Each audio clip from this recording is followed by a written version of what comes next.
This clip is brought to you by SaveWithConrad.com.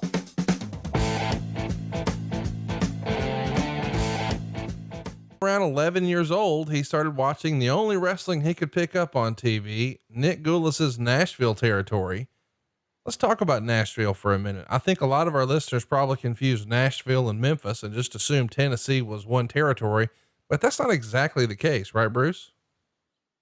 Well, Tennessee is Tennessee, and there was the Welsh group, and Gulas and those guys kind of did East Tennessee, and that's where them Fuller boys come from. And then over in the west end of Tennessee, that'd be Memphis.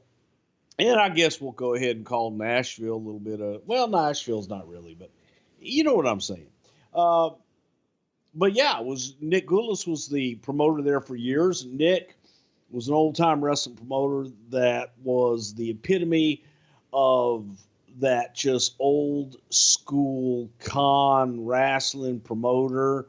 I believe he actually did smoke a big old cigar, and he had a son by the name of George Gulas. Now, the reason I'm telling you this is because the first time that I met George Gulas, his son, George traveled to Houston to deliver an NWA sign to Paul Bosch. Just literally, that's what it was, man.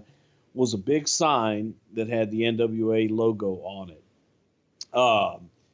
And with George Gulas was, Jimmy Kirklees, I believe was his name. Jimmy Kirklees was like the businessman and kind of the guy that did a lot of work there for old Nick Gulas and shit. So he was there. George Gulas was there. And that night, a young man worked for the first time in Houston, Texas, by the name of Bobby Eaton. Wow. And Bobby and George were a tag team in Tennessee known as the Jet Set. And George was not a very good worker. Okay? George was the drizzling shits. But George wanted to be a wrestler. Daddy wanted him to be a wrestler.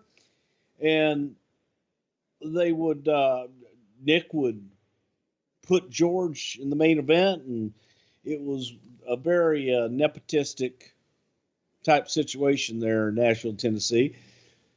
But then Nick learned to put George with guys that could work, like a la Bobby Eaton. Young, good-looking guy, and it was the Jet Set. They were setting Tennessee on fire, and they wanted old Bobby to come on down to Houston, Texas, and maybe shoot something with Bobby in Texas and just get some exposure for Bobby around the country. And then next time I saw Bobby Eaton was when he came in as part of the Midnight Express. Motherfucker.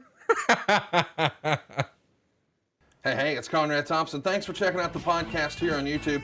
Be sure to hit the subscribe button and the notifications bell so you get a notice anytime we upload some new content. And go save yourself some money right now. If you're in a 30-year loan or you have credit card debt, it's not a matter of if I can save you money. It's a matter of how much. Find out right now for free at SaveWithConrad.com.